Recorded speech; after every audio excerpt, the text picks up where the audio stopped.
Brunch culture. We want to talk about faith. We want to talk about politics. We want to talk about race. We want to talk about pop culture. Literally, everything is up for discussion, and that's what brunch culture is about. It's about a thing. Feel real good with your hands in the air and lick 2 shots in the air. Brunch culture. Brunch culture. Brunch culture. Brunch culture. She is Lisa V. And he's Randall Keith. And you guys are back and tuned in to another episode of Brunch Culture, the millennial podcast where everything is up for discussion.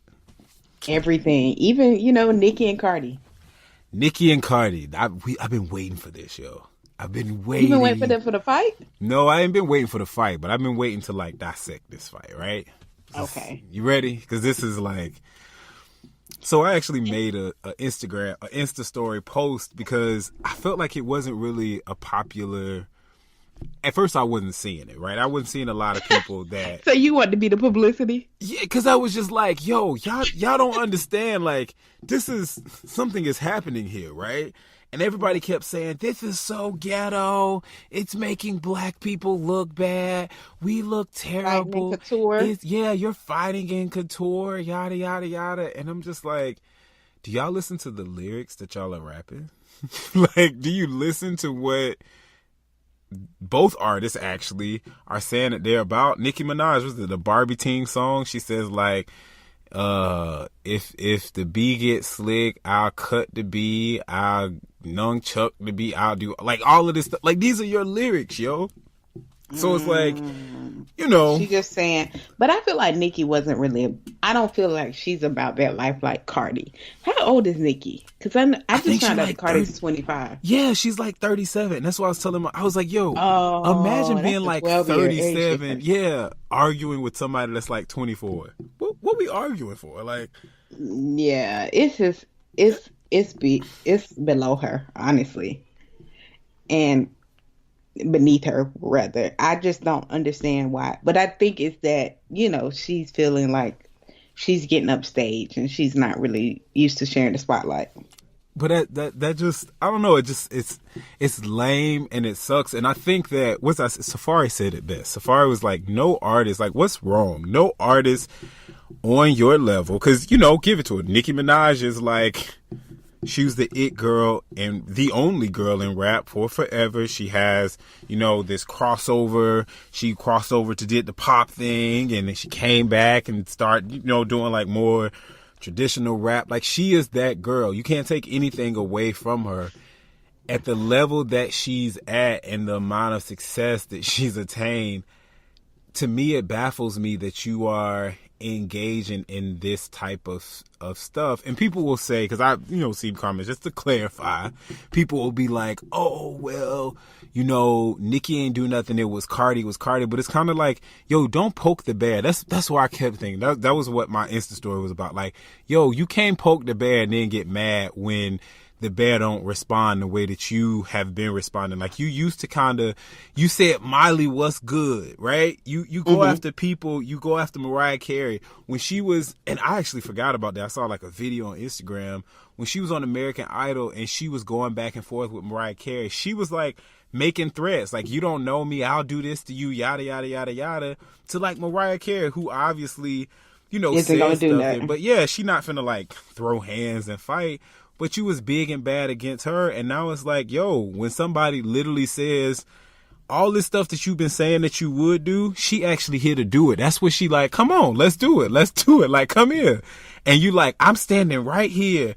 And then I didn't listen to the Queen radio show today, but I listened to clips, and she's basically saying Cardi B is a pig and she's making us look bad, and this is not the place. You're fighting somebody in New York Fashion Week. You're in all these labels. And I'm kind of but what does that mean? You know what I'm saying? I get people saying oh, this is not the venue, but really, when is the venue for any of this stuff?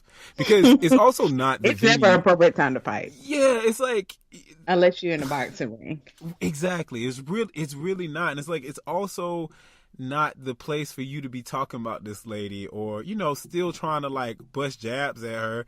You got an album out. Focus on your album. Only talk about your album. No, you're still talking about, well, I write all my raps and people, record labels doing this and they doing this and this person ain't this and they getting paid to be on top and all this other stuff. It's just kind of like, yo, one could also look at you and say your album release is not the time to talk about somebody else, but you obviously don't follow that. Like, it's just, it's really, it's annoying, but I was excited. I'm like, yo, people are starting to get it. I like listened to a clip of The Breakfast Club and they were talking about it. I didn't listen to like the whole show. It was only maybe like a 2-minute clip or something like that. That I saw on like my YouTube Explore page, and one, like Charlemagne and Envy was just kind of like, did I like what Cardi did? No, but am I mad at Cardi? No. Do I think that it's not, you know, Nicki got what was coming for her? It's like, yeah, yo, like you can't talk all this noise. And I think that's really the social media age problem. Everybody has an opinion. Cool. Everybody want to share their opinion. Cool. But you want to share your opinion about somebody without consequences. And it's not just like you're giving your thoughts on what happened. You are specifically targeting this person over and over and over again. And then you don't want there to be no consequences. Like, come on, yo. Like, if we were on Brunch Culture every time and I'm always like, Lisa this and, ooh, I don't like Lisa and Lisa ain't this and Lisa ain't this. If you got in my face and like threw a shoe at me, you know what I'm saying? Or approached me to try to confront me, I can't be like, oh, this is not the place. We are at brunch. Fam, what? Like, what are you talking about? You were, like, it's really. She didn't expect her to run up. She didn't expect what Drake said. They don't really be the same offline. They don't. That's really it. They really don't. And all of this talk about, apparently, one of my friends was telling me that her whole radio show, that's what she kept saying. She kept saying, you know, she's making us look bad. She did wrong. She's done this. She's making all black people and rap artists like look bad and look horrible. And these people that are outside are looking at us like, why are you even here? This is why we don't like to invite y'all. And while all of those things very well may be true, it's kind of like, but then that's that person's opinions or thoughts, because they are doing something not. I heard Charlemagne, he made the comment of like, everybody in there is probably on some sort of drugs. There's so much drugs that's probably being done inside this event that is not even funny. And so it's like, truthfully it is. Like, we're so worried about what people outside of the black community are going to think about us and like, oh, yada, yada, yada. But also they will think that stuff by listening to your radio show, where you curse people out and you call, you talk about a baby. Like, you literally are talking about like Travis Scott and Kylie Jenner's kid. Like, oh, I got beef with her. And like, Travis Scott ain't this and he ain't, like, come on, fam. Yeah. The only good thing Nicki has done recently is donate the $25K to Godfrey Owens. Jeffrey Owens. Jeffrey. Did she really donate it to him though? Or did she just say she was? I don't know. I don't have access to a checking account. She said she did. Oh, I didn't know if she, I heard that she said like she would, and then I saw her reply to a tweet where basically somebody said like, this man is not, he has a job, he's in between gigs. He's not poor, he's not out there like, find something better to do with your money, something like that. And she ended up like replying to the person's tweet and kind of going in. I don't really know if and I guess because the guy got on Good Morning America was like, he doesn't want like sympathy work.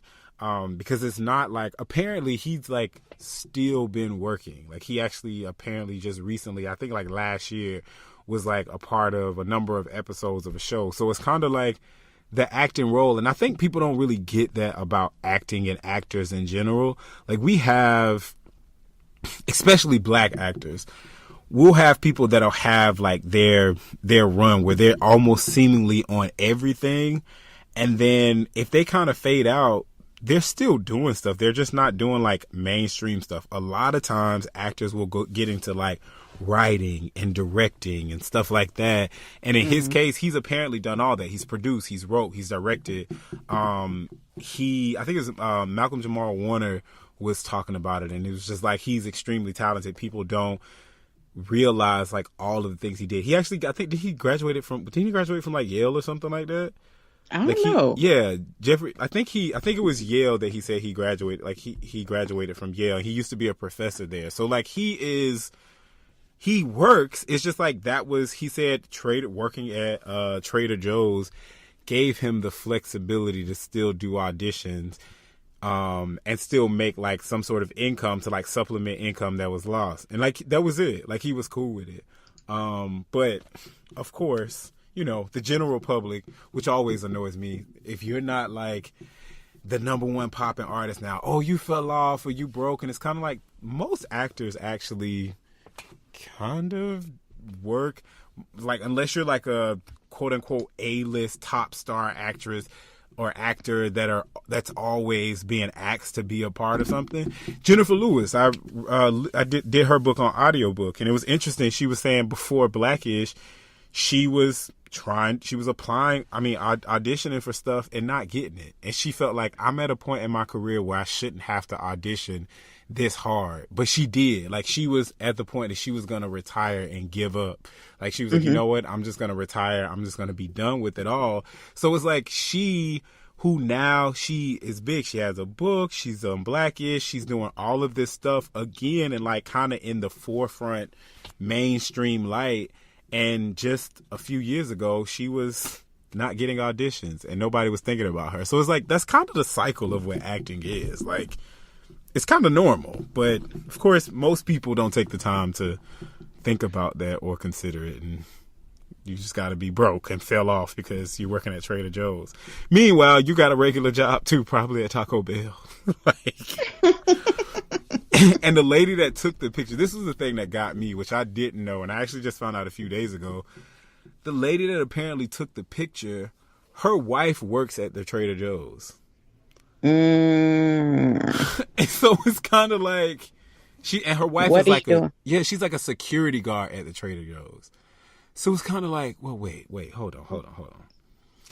I guess you thought posting this, you were trying to like make a funny, obviously, because she was like, well, I didn't think it would catch on. You literally sent it to people and apparently sent it to like blog outlets.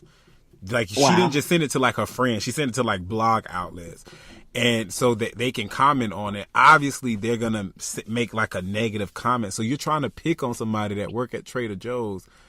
But your wife works there. Like, if it's such a like bottom feeder job, fam, it's feeding your family too. Like, what?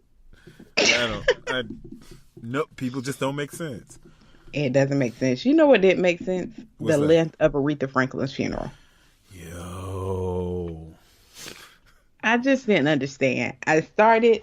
Now, I knew at 10 when it didn't start on time. I was like, man, this thing started an hour late.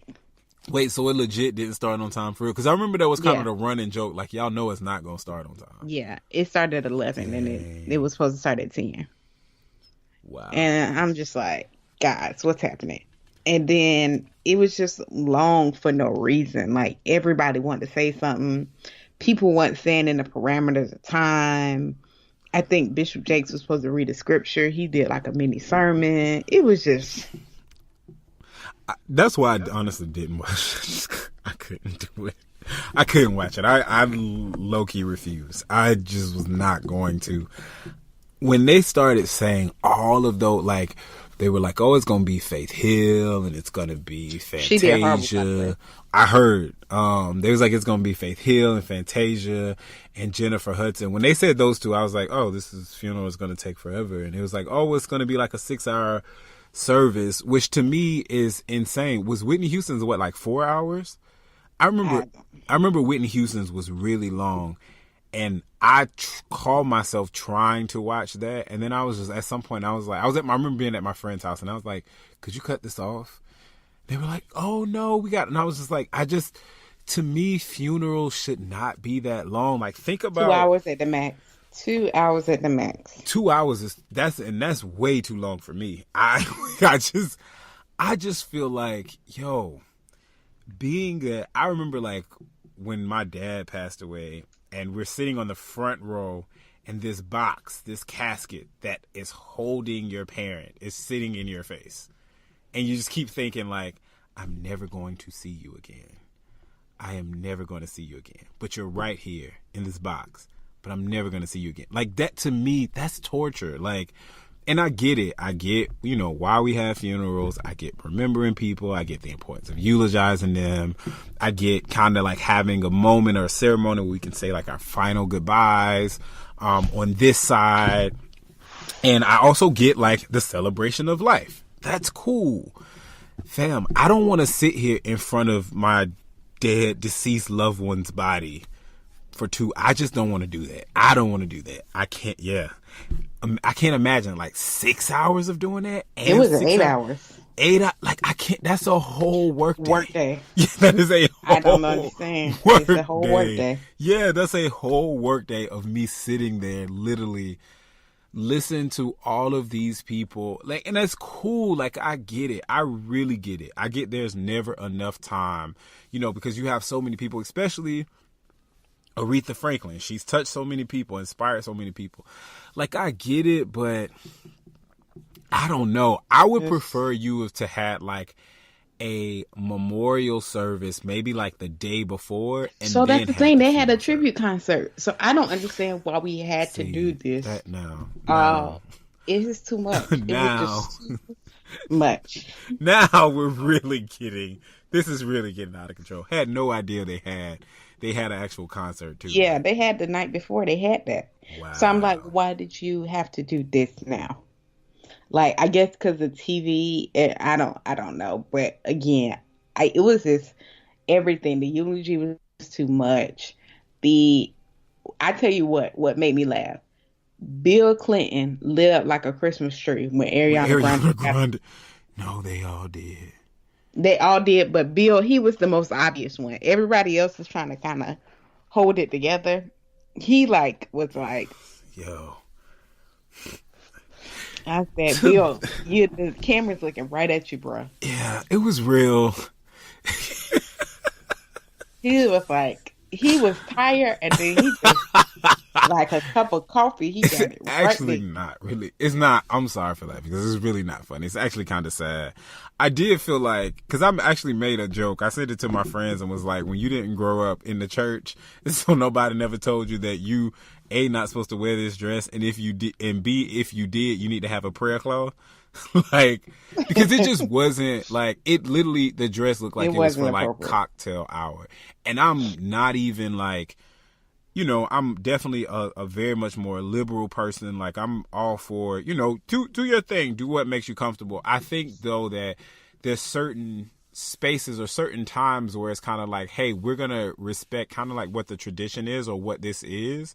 And I think for me, it was just a little, not even so much of like, oh, this is going to be, I want to say not so much, nothing to do with like, oh, this is going to be distracting to the men. Like, it's not even about that. It's like, hey, this in general is kind of out of like normal, what is kind of standard form. You doing this is going to draw way more attention to you than while you're here and the person you're celebrating. So like, let's just not do this all together. However, I do recognize she probably, I don't know, I can just assume she's Italian. Maybe she doesn't understand. I can't do that. I would say maybe she doesn't understand kind of that culture, but I don't believe like Italians are coming to weddings in like those type of dresses. However, no matter what though, like I still don't feel like the type of treatment that she received. What was the pastor that Bishop Ellis? Yeah, that like grabbed her breast and then made a comment about he saw her name and thought she was something that was going to be on the Taco Bell menu. Like that was just That was trash. I was really annoyed. Like, somebody told me it and was laughing, and it was like, you didn't think that was funny? I was like, I didn't think it was funny at all, actually.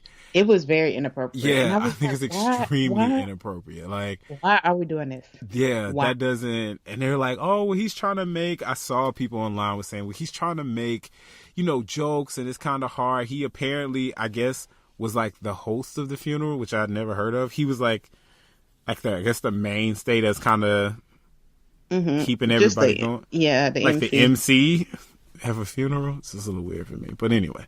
But it's like, I guess that was his role, but I don't know, that making fun of, especially when it's somebody you don't personally know, and this event is not like a comedy event. So maybe if this was like roasting Ariana Grande, cool, maybe I can get it.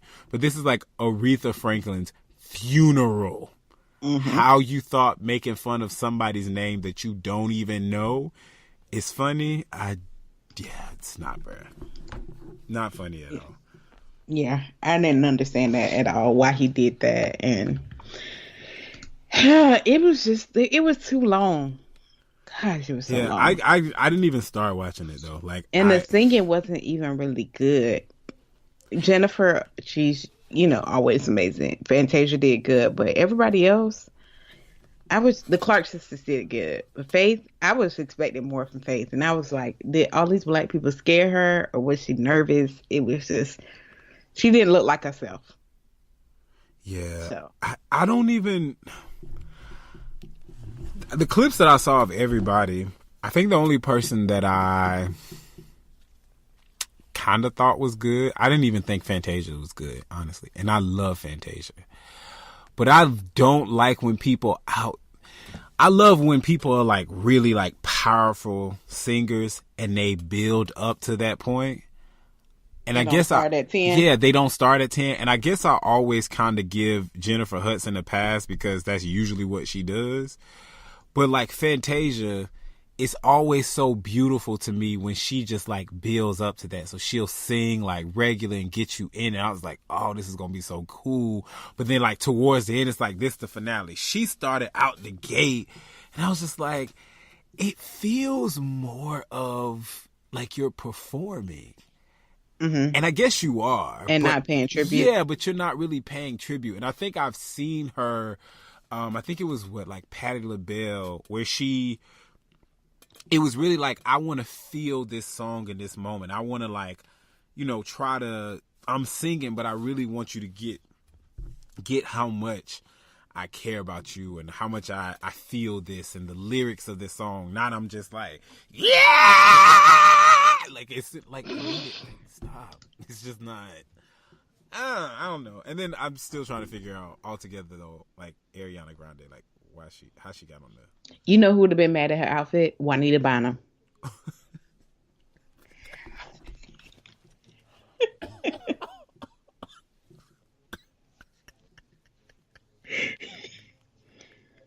They should have did a split screen. I think somebody did do one. I saw it online. Cause she gonna be remember she was talking about they don't have they no panties on and they slip their dress up over in the corner with the deacon. Like, what? What is happening, lady? She probably would have. I was gonna say she was rolling up in her grave, but she's still alive. Gosh, I done put this lady in the grave. She. Lord, forgive me. But yeah, she would have been. She was watching it. She probably was cursing as she was seeing it. She was like, "This can't be real." Yeah, yeah. And she said, "That's what I'm talking about." When she saw Bill's face light up, that's what she be talking about. That's what she be talking about. Juanita Bynum. I forgot all about that video. I could definitely see. I'm actually surprised that wasn't a thing that went viral. Because I would have, yeah. It was when I saw Ariana Grande walking up, I was like, "No, Ariana."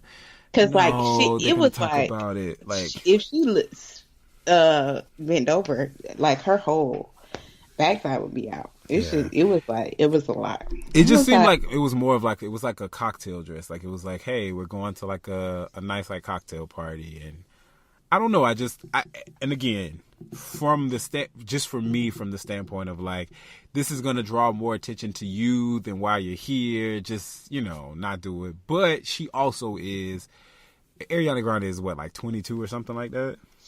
I don't know, but still, like, though, it's her style. I blame the stylist. Yeah. Well, you know what? That's true. Yeah, that's true though. I didn't even think about that. Like, she probably was dressed by a stylist who I can only imagine is like so far removed, or probably looked at it more as like a performance as opposed to like, this is a funeral. Because I feel like kinda maybe she was going somewhere after and she didn't have time to change. Let's say that. No, because that still don't fly. I feel like the only pass that I can give is that we all have, we were raised in church, so we all have this idea of like, let's not do certain things, or certain things are going to cause more problems than it's worth, so let's just not do it, right? And in this moment, I think that's kind of what we all approached it. Because even like I saw, I was on Twitter and I saw some women say like, honestly, that doesn't excuse like, them like looking at her like a piece of meat, or her being groped, or somebody making an inappropriate comment about her. Like, none of that, all of that shouldn't have happened no matter what she had on. And it probably would have happened no matter what she had on anyway. Like, no matter what she did, they would have just saw this young tender stand up there and been like, ooh, we want this one. What was interesting is, you said his name was Ellis? Yeah, he ended up having a there was a side by side. I guess there was some older lady that came up there, and he like put his hand around her, but he was like grabbing her arm. He like had his hand around her arm, and it's like, but when Ariana Grande came up there, you like grabbed her breast. But anyway, I've seen other, like, I was seeing on Twitter, like, other like women were saying, hey, this isn't, it's not even, if you just ignoring the fact of like the effect that it had on men, it really was just kind of like, this is going to cause more conversations about who you are. And it's just not kind of appropriate for the setting. I think they compared it to, there's some other like, ceremony. I think that like, isn't that Jewish people follow. And they said like, bar mitzvah? Maybe, I don't think it was a bar mitzvah because I'm familiar with that, but it was something. And anyway, they were like, hey, you wouldn't wear that to that setting simply just because, hey, it's not like in this space at this type of ceremony, there's a certain like style of dress that people follow, and that's not one of them. So I don't know. But I feel like Ariana Grande has a nice voice. I still don't understand why she was invited. And when I heard the clip of her singing, I was like, yeah, everything sounds way louder than her. I don't know why we did this. This seems like somebody manager was like, this would be a good look for her to sing at the Queen of Soul, because she's like, I guess, the new poppin' it girl singer, and so it'll make sense. But yeah, I don't know. Yeah, I don't know what to say. I don't know what to say about her clothes, but I'm thankful for Nike though. Shout out to Nike, right? For coming through with Colin Kaepernick. Yeah. There's always a ram in the bush. And apparently they had already been coming through, though. I didn't know. And I guess we didn't know that. Yeah, we thought that it was like they had just, did this. But apparently, I read that he had already had a contract with them.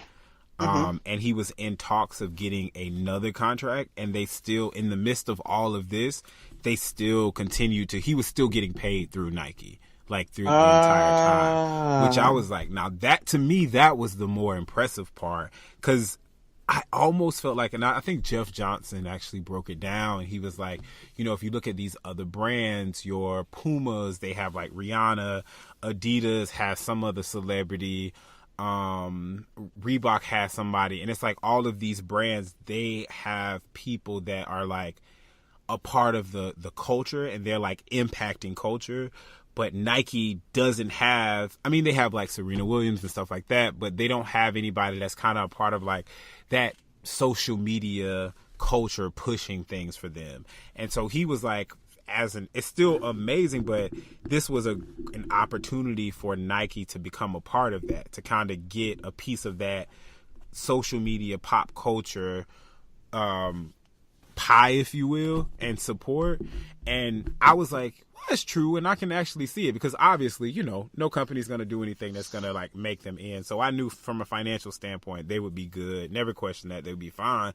But to me, the fact that they were still honoring a contract, even when the controversy happened, he was still getting money from a contract that he had with them while he wasn't working. To me, that's what was amazing. I was like, yo, now if this is true and this is the case, that's kudos to Nike, because it's kind of like, yo, really, you don't know what's happening. He's not a part of a team. He actually is making this huge, bold statement, and before it, you kind of know that this is going to be something that is going to continue to get him support from all of these other people. You didn't say, you know what, we're gonna end your contract, because I wouldn't have been surprised if they were like, hey, we're gonna end this contract, or we don't want any dealings because of this. Like, I'd have been like, oh yeah, that's, of course they don't, because they're trying to worry about, you know, the backlash. But they apparently was still supporting him, which is pretty dope. Come through Nike. I got some Nikes, so I'm proud to wear them. Yeah, I actually went to the Nike store today. I went to the Nike outlet because I'm cheap. But I went to the Nike outlet to try to find some. And yeah, it didn't have any. They didn't have anything that I wanted. Like, the outlet was pretty bad. But I'll probably go left to be desired. And people was burning their stuff. But like Kevin said, the people who burning Nike stuff are buying the stuff probably that you get at the Nike you get at Ross. Because it's not the, like, I feel like black people really kind of keep Nike on the map. And so the people who was burning it's like the bottom of the barrel Nike stuff. But it's so dumb. It's about the new Nike. Even you already bought it. You already paid for it. Like, yeah, so it's like, you burning it, you're not taking any money from them. You know, like, it's not like, I'm going to show Nike, I'm going to burn it. You're burning your stuff. It's yours now. I sold it. I was selling it. You purchased it. You have ownership. When boycotts go wrong. Exactly. Like, you're hurting yourself, not anybody else. Like, what are you... The logic. Like, it's not like you were like, oh, I'm finna run up to the Nike store and I'm gonna burn everything Nike got. Like, not saying that anybody needs to do it, but it would make sense. Like, you're doing something to actively stop or harm them. Even if you were like, I'm just gonna boycott and never purchase again, that is something that will actively impact them. Burning the shoes in my closet. Who cares? Like, it's interesting. Crazy. So y'all let us crazy. Let us know what y'all think about mimosa and orange juice. We'll be back with our main dish.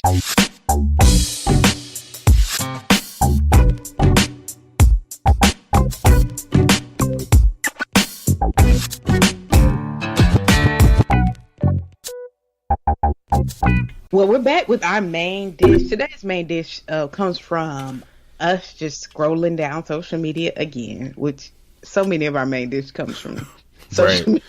Right. It's like, what did we do before social media? I don't even know. I can't even think beyond. Actually had to go look for content, right? Yeah.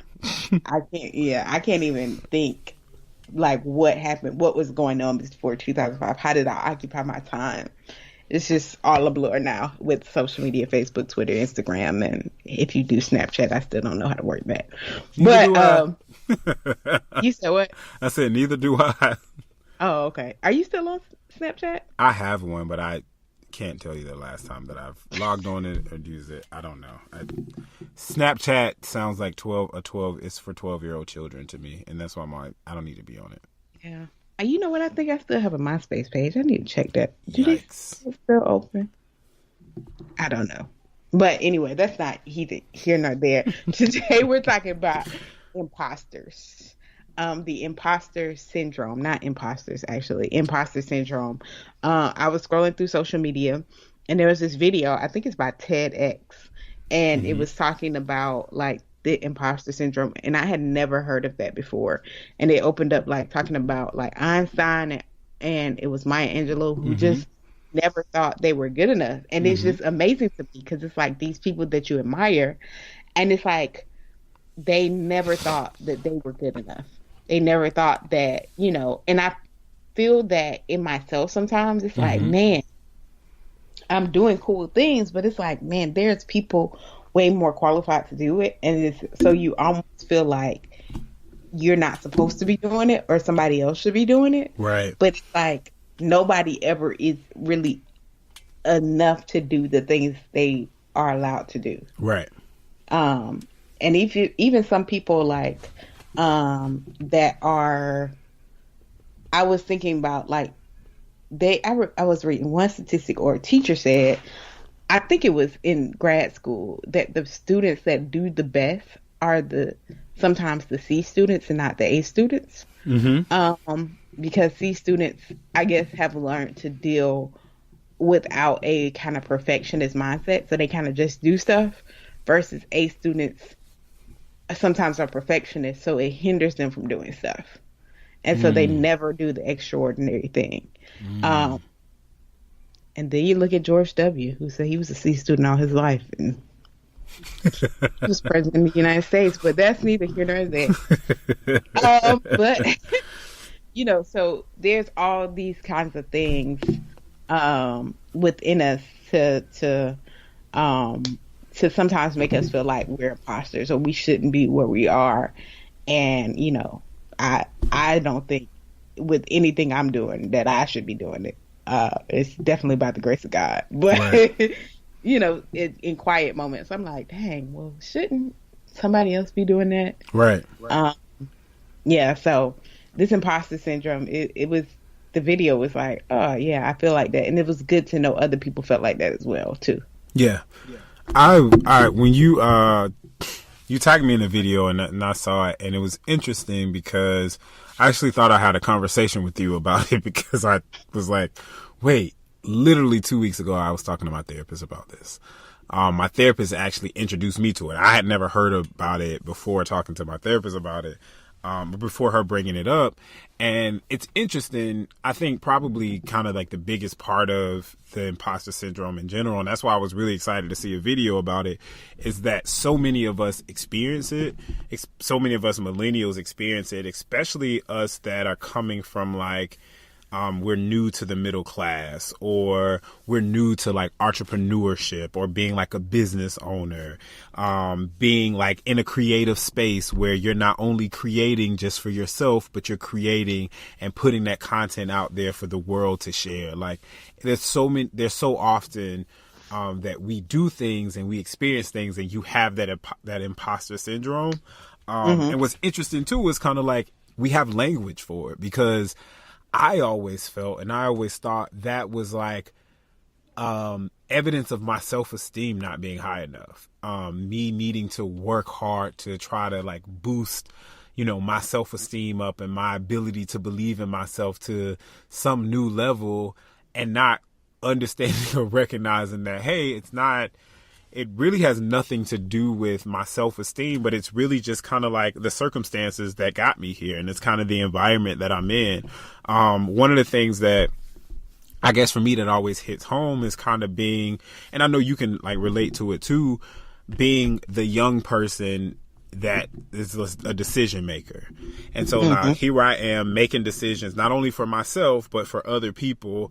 I have people that I'm responsible for, and people that I have to, lead and guide in multiple ways, and all of these things that are happening. And I'm the youngest person that's doing it. And honestly, working with people that have been in the field since before you were born. And having to be not, you're not a subordinate to them, you're a peer. And in some cases you are their superior. And so having to like navigate that space and like what that means, how that works. And it can bring up this sense of like, wait, am I good enough to do this? Am I qualified to do this? Should I be here? And you kind of miss the fact that this is what you've been working for. You went to college for this. And not only did you go to college, and this is something that I remember kind of arriving at this point. I was like heavily involved on campus in college. And so I wasn't doing that.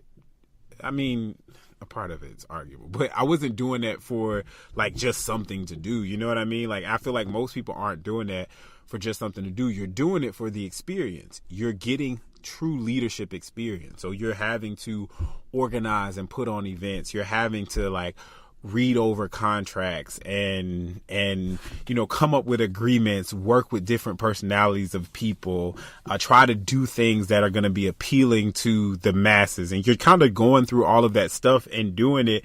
And then those skills that you learned there, they still apply now. So while like, yeah, I'm younger than you, or I don't have as much experience in this career compared to you, but I do have 10 plus years at this point of experience because I've been doing these types of things, from organizations in college, post college, like from volunteer organizations, amongst my family, all of these things. And I think we kind of forget that, or just don't even realize it too, because again, for me, having the language and being able to identify specifically, so this is what it is. It's the imposter experience, or it's the imposter syndrome. I think the difference, I was kind of reading, and I think the experience is kind of like I experienced it one time. The syndrome is like if it's a reoccurring thing. And I think people, I don't know if it's really defined of how to use it or what's proper, but I think I did read that like that's kind of how people like separate them. It's like one is like, oh, I experienced this in this moment, and others like, well, I have the syndrome because I'm constantly seeing myself feel that way, which I can even myself admit like that is definitely, it's something I like deal with often. I'm always so focused a lot of times on I want to be successful and I want to get there and I want to grind to get there. And sometimes like I'll be in a space like where I am in a career now, and it's kind of like, this is me for real, wait, like, yeah, and it's kind of being in certain spaces where you start like giving knowledge, or making decisions and being like, no, this doesn't make any sense, and like arguing your point again with somebody that's like, I started in leadership 30 years ago, 25 years ago. And you're like, oh, well, I was like, not even in school. I was still like running around, being a kid. Like, what does that even mean? So I think it's something that's really universal though to all of us. Like, we all experience a lot. And I was really excited to see that we're starting to talk about that thing, because it's freeing. Being able to have the language and have, being able to identify what it is, I just think it always helps. Yeah. When you talk about like dealing with people that are older, one of the things I'm working through now is that being in the South, being from the South, this like, yes, ma'am, no, ma'am, yes, sir, no, sir. Yeah. And it's just like, I'm doing that. And I'm like, but Lisa, like, you have like these people on your level, in a sense of basically, I'm saying that y'all both own organizations. Right. Y'all are coming into this space as equals. Like, you're undercutting yourself by always saying these terms. Yeah. And it's like so hard not to. Yeah. Because it's like ingrained in your mind. Like, if I see an older person, I have to say yes, sir. Yeah. I have to say yes, ma'am. I have to say, and it's like, now I have to retrain my mind, and it's so hard. Yeah. And it's so crazy because I remember I used to get frustrated at my friend who's in politics when she was talking to older people. I was like, why are you not saying yes, sir, yes, ma'am? And it was like, I thought it was crazy. But she understood that she was in a different space. Right. And that was no longer what she needed to do. And she was talking to them like they were her equals. And I'm like, you can't talk to them like that. And it's like, yes, you can. Yeah. Not only you can, but you have to. Yeah. So it's like, man, I have to train my mind. Like, that's a part of the imposter like syndrome, because you're like, I'm not supposed to be your equal in a sense. Right. I'm not supposed to be occupying this space where I can address you like you're a peer, because, you know, you have some years on me. And in the South, we're trained that way. I remember this guy to that point. I remember this guy, and I feel really bad because I can't remember his name, but I need to ask my friend. So this guy, he was like the CFO of this nonprofit that my friend was working at. And I was just starting out in like obviously in the career, just like starting out post undergrad, and he was talking to me, and he was like, you know, man, you're really smart. You got your accounting degree. Like you can be a CFO tomorrow. And I was like, no, I got to get like some years of experience. And he was like, you know just as much as I know. You don't have as much experience, but with the internet, you can find out just as much as I can. And when you start networking and making connections with other people that are in spaces, you really can do the same thing that I'm doing. And I'm like, wow. What's interesting is I used to always address him as like, sir. It's like, yes, sir. No, sir. Yes, sir. No, sir. And we were at this event that I was volunteering for, and I said it, and he was like, stop that. And like, it was very like direct and like to the point. There was this he's a black guy too. And he was like, stop that is going to hinder your career. And I was like, what are you talking about? And he was like, you always refer to me as sir. And he was like, until this point, it never bothered me. But we're in this space where you're volunteering and you're leading this part. I'm coming to help you on this part. You're still referring to me as sir. He was like, I get it. And I understand why you do it. But you're going to get around some people and they're going to always look at you as a subordinate, as the young one, as the one that needs to be coddled. And it was like my next job, I started to see how it acted. Because I would try to be mindful of it. But, you know, it's in the South. It's really hard. Like, everybody does it. So I kept saying, like, yes, ma'am, yes, ma'am. And I remember having a conversation. This one lady was like, how old are you, like 21? She was like, you still such a baby. And I was like, actually 27. Like, I'm not. I think at the time I was like 26 or 27. I was like, I'm really not a baby. And she was like, your mama still help you out with? I was like, my mom has never helped me out with my bills, helped me understand my bills. I've done this all myself. And I was like, but it's because I refer to her as ma'am, and kind of in that like respectful, if you talk, I'm going to like let you talk, you know, I'm going to take a step back. Like, that whole thing happens, and you kind of get to,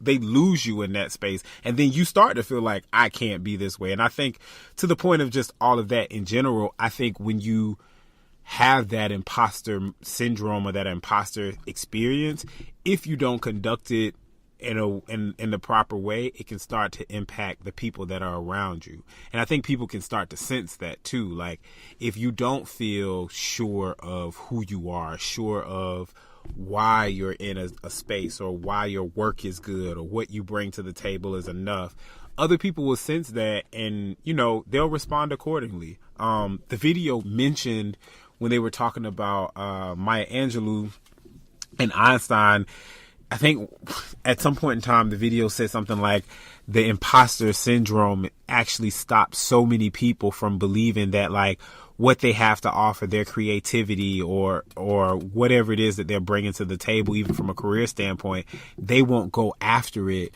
or they won't do it because they feel like they can't be good enough, or they're not the one to do it. And as soon as I like heard that in the video, it resonated with me again, because there's so many times I always tell you, like, one of the things I love about you is that you're just like, oh, I'm just going to go and do it. And I remember even from the standpoint of like a podcast, you're just like ready to go do it. And I'm kind of like, no, we got to like try, and we got to, you know, do like a test group of 5 people, and then do a test group of 10, and then change it to 20, and then change that to 30. Like, literally all of this stuff to try to build, to me, credibility to be able to do this, when literally if you take that approach, you have people that just won't believe you, because it's like, oh, well, you're not credible for it. You know, like, I don't know why you're doing this. Like, you can't do it. As opposed to somebody that's like, I may not have the experience, but I'll get the experience when I go. Like, I'm going to believe in it. So I think the imposter syndrome too, like, if you're not careful, it can impact how other people feel and treat you as well, you know? Because it's like, you'll never be, like, I hate saying I'm talking about what I'm going to do and never do it. Yeah. Yeah. So it's like, if I say I'm going to do it, that gives me the accountability to make it happen. Because Right. it annoys me to say I'm going to do something and I don't do it. Like, it's like this event we just had was a major event. When I told one person, I knew that I had to see it through to completion. Yeah. Because I just was like, I already put that out there. And I can't put stuff out there that I'm not willing to complete, because people are going to think you're the millennial stereotype. We Yeah. just talk a good game. We don't complete anything. And so it's like, when I put that out there, I have to complete it, because I don't want anybody saying about me that Lisa's a talker but not a doer. Yeah. I want you to know that when I say stuff, it's going to get done. Yeah, absolutely. And it's interesting too. And the video mentioned ways to kind of combat the imposter syndrome, and saying like there's no like definite way to get over it. But one of the two of the things that help is, first off, being to identify that feeling and being able to put a name to it. I think, as with anything, when you can name something and specifically identify it, it's kind of like the first step of like, hey, I'm on the course of being able to represent this, because I can really call it for what it is. So I know this feeling, and this feeling is very familiar with me. I mean, familiar to me, but as opposed to like myself thinking like, oh, I need to work on my self-esteem. It's like, I'm outside of this moment and this feeling, my self-esteem is good. Like I'm happy with who I am. I'm proud of who I am. But for whatever reason, this thing happened and I'm like, oh, it's my self-esteem. But it's like, I can do all of these things to work on my self-esteem, and I'm still not addressing that. So the first thing is we can identify it.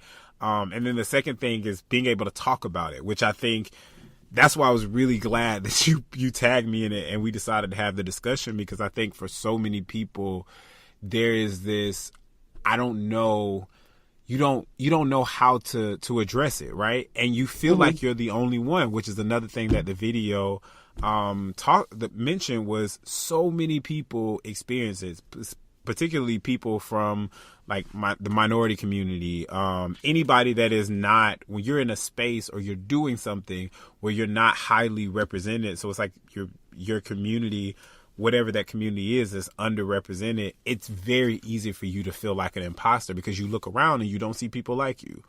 And you look around and you don't know, like, if you didn't go through the traditional, and even if you went through the traditional like training, if you haven't thought or been told or been affirmed in a way, like for over extended period of time, like your whole life, you won't really know, how, you won't really feel comfortable, if you will. You'll start to feel like, do I really belong here? Like, am I good enough? Because you'll see people that have had a history of insert like everything. I used to always feel that way about, people coming from like educated families or families that have, money, if you will, and not even like crazy loads of money, but just like middle class people. I used to always feel like, oh gosh, this is so weird, because how is it that you had all of this like experience, or you have people that kind of have given you all these gems, and I'm not coming from that space, and like I'm kind of on the same level as you, but am I really? Like, should I really be here? Like, you have to be smarter than me type thing, or you have to know more, as opposed to just being like, no, that's it. But I think the thing, it helps to be able to talk about it, helps to be able to address that and say like, I felt this way, and identify those things that happened that kind of made you feel that way. So then when they happen again, you can recognize it and be like, oh, well, I can't think that because of whatever. Or I've gone to school for insert how many years, like I think got my last degree at like 27, was it 27 or 26? So it's like, for like 26 years of my life, I've been in some form of learning. That's a long time. Like, that is a long time to be like in a formal learning setting. And to feel that you're not qualified, how do you get there? You know what I mean? Like, no, that's you shouldn't feel that way. And when you do feel that way, you gotta work on it to get through it. Yeah, definitely. So y'all tell us what y'all think about this main dish. Do you feel like an imposter? Do you identify with imposter syndrome? Let us know. We'd love to hear from you. Hashtag ChatBC. All right, we'll be back with our toast or roast.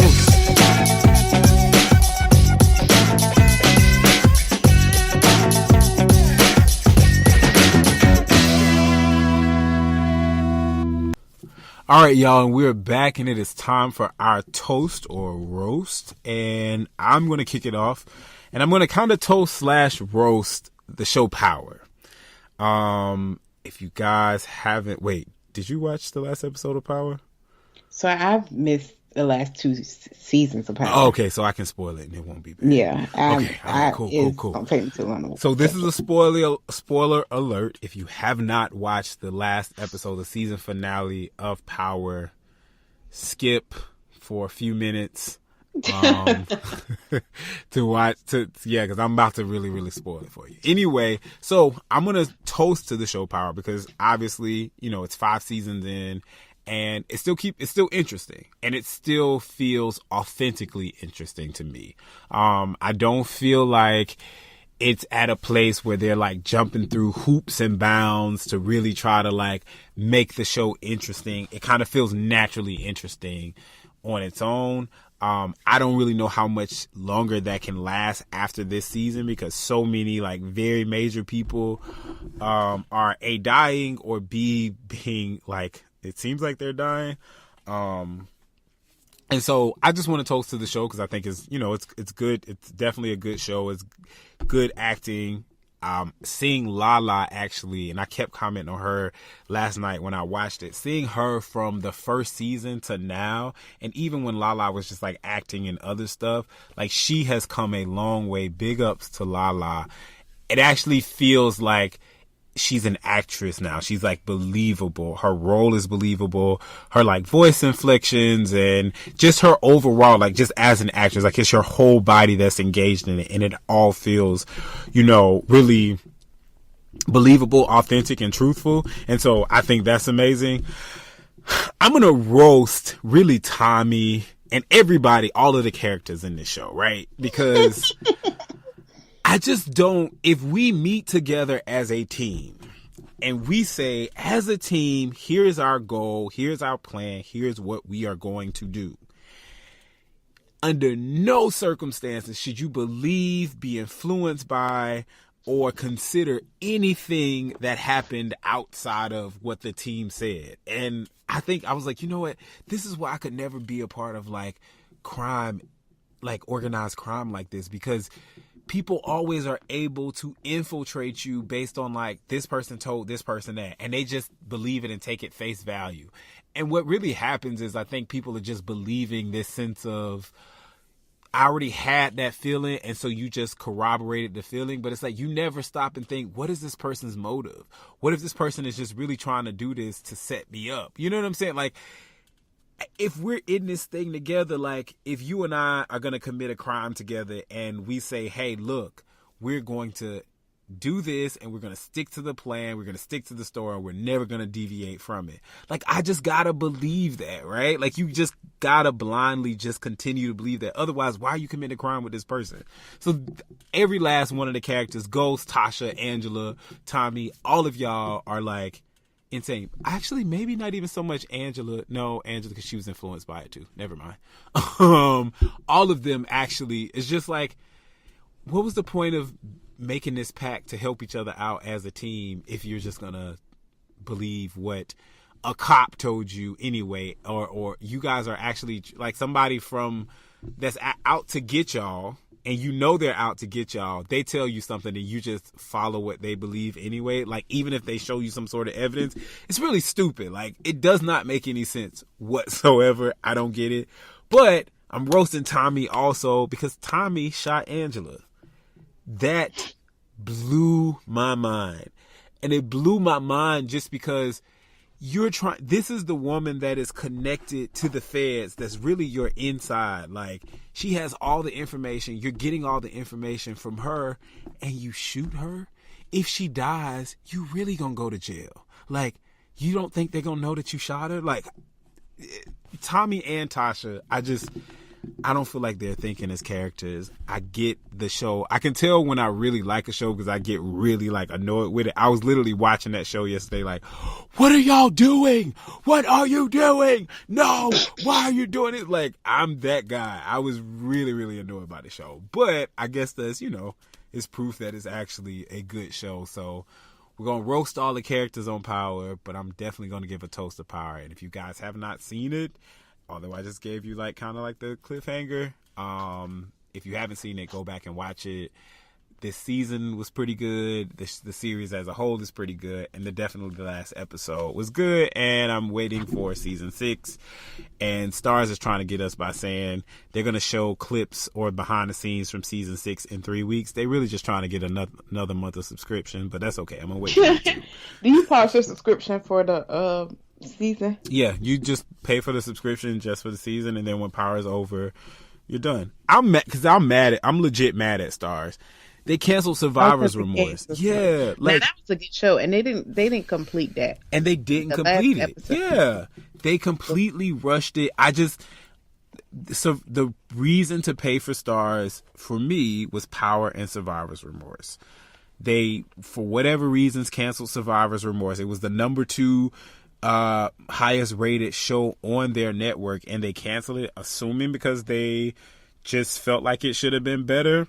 And I feel like it was really building. But after that, I was like, okay, so there's no reason for me to watch this. And then if Power goes off, or when Power is not in season, there's really no need for me to have this, because everything else they have, I can watch on Hulu and Netflix. So, yep, no. So, y'all, I'm going to toast Insecure. Now, Insecure this season has been building. It hasn't been, like I was telling Randall before we got on air, it hasn't been really, to me, amazing. Right. Like, it's been like steady 6, 7 out of 10. It's like watchable because you like it, but it's like not like bringing it. But this last episode brought all the feels. It was hilarious. It was shocking. And Kelly stole the show. She always does. Kelly, she's amazing. Yeah, she is hilarious. When she got tased, peed on herself, and said, "Remember me different," laughing. When she had the edible, she was talking to herself. It's just hilarious. The end when Lawrence came. If you haven't seen it, I'm sorry, I spoiled it for you. I spoiled it for my friend last night, so I thought he was watching it I thought he was watching it live. I texted him. I said, "Can you believe Lawrence is back?" He was mad at me today because he was like, I hadn't seen it, and you text me. Yeah, so you got to, because that kind of stuff, like when it's that big, you got to say like, can you believe Insecure to kind of see what they know? Because if you just say, he always watches it like, and I was like, I'd have been mad at you too. I would have been pretty pissed. I probably would have blocked you for like 2 days. I was like, had you watched it live? Because I tagged you too. No, I don't watch it live. I never watch it live. Oh, okay. And Vanna posted it. Yeah, I never watch it live, but specifically, I try not to get on social media on Sunday night if I don't watch it, because I know everybody's gonna talk about it or tag me in something, so I try not to like get on there. And I just so happened not to get on there because it probably would have been spoiled for me too had I got on social media and so. Yeah, because I tagged you. Yeah, but I usually watch it like an hour after it comes out. Like I have HBO on my phone, but I'm never really like. I'm always doing something else, and then I'll be like, "Oh, I gotta watch Insecure before I go to bed," and it's only 30 minutes. Although last night was like an hour, right? No, it was only 30 minutes. Really? Which I don't understand why this show is so short. Yeah, that bothers me. It so annoys me. I don't really. And then at the end of the last season, when they had that extended show, it was Due North. Was that Due North? Or was that? Yeah, they had like the extended part was like them showing like outtakes or something like that from the little slavery show. And it's just. So is Due North on that one, or is it on Dear White People? Because don't they have a show that's. Yeah, no, I think Due North is on Insecure, and I say that because I don't watch Dear White People. And, you don't? Yeah, no, I could never really get into the first season. The first season, it was basically, I felt like I was watching a movie again, but they're supposed to be adding like backstory context. But I'm kind of one of those people that if somebody plays a character, I want to see that person be that character, and I don't want like no knockoffs. And I was always like, these knockoff characters, I don't want to watch this anymore. So I never made it past like the second episode, which I'm told is really good. You know, it is. I like it. I just couldn't really mess with it. Maybe I'll try again someday. Insecure. So we're gonna leave y'all with today's good vibe. Today's good vibe is from Serena Williams, who that was we could have made a main dish about that too. But she said this weekend, I don't cheat to win, I rather lose. And I thought that was so powerful. Because it just shows like her integrity level. Yep. And I think we should all have that level of integrity, that we're not trying to win by cheating. Like, winning isn't that important to us that we would sacrifice our character just to get it. That's it. And so, I thought it was amazing. Yeah, I 100% agree with everything you're saying. I think for me, when I heard her say that, and I saw people started to tweet it and post it on like Instagram, I was like, this is actually something to live by, because so often it's so quick to want to get to, you know, be celebrated and be the number one or that end goal, that you might be tempted to do something that is unethical. But it's like, no, what makes me the greatest is that I actually follow the rules as they're set, no matter if they're like right or wrong. And that's why I'm so good, because with all of the things that you guys do to try to stop me, I'm still on top. I'll rather lose, fam. Like, I really would rather lose. So I thought, shout out to Serena Williams, and actually too, kudos to everybody, the other professional male tennis players that are supporting her and saying like, yo, this call was a bogus call. She really was, the umpire was extremely sexist and it's uncalled for. Like, this issue that seemed to, that some people are using to kind of diminish her greatness and say like, oh, well, you know, she didn't win and maybe it's time for her to move on. There are other people saying like, yo, actually the treatment that she's receiving is extremely unfair. I saw one guy tweet that he was like, I've actually unfortunately I've said way worse things. And the only thing that has ever happened to me is once someone gave me like a verbal warning of, if you don't stop this, then I'm going to move to take other action. But that's the only thing. Everybody else is like, yep, nope, I say worse things all the time to this same umpire, and nobody says anything. So yeah. Shout out to Serena Williams. Yes. Yeah, thank you for thank you for listening to another episode of Brunch Culture. We always enjoy talking to y'all, even though we can't. I know a lot of y'all be telling us that y'all are talking back as we're talking. I wish it was a way that we could hear you, but we can't. So #ChatBC, so we'll know what you're saying back to us. So we'll be able to engage with you. You can get all our past episodes at brunchculturebc.com. You could subscribe on iTunes, Google Play, Stitcher, iHeartRadio, and listen everywhere podcasts are listed, except I don't think we're on Spotify yet, so we got to fix that. You know, you can engage with us on social media, facebook.com/brunch culture, on Twitter at brunch culture, on Instagram at brunch_culture, or am I getting those mixed up? No, that's right. Okay. Good. I'm like, I'm like, am I right or wrong? You can email us at brunchculturebc@gmail.com. We would love to hear from you. And remember, here at Brunch Culture, everything is up for discussion.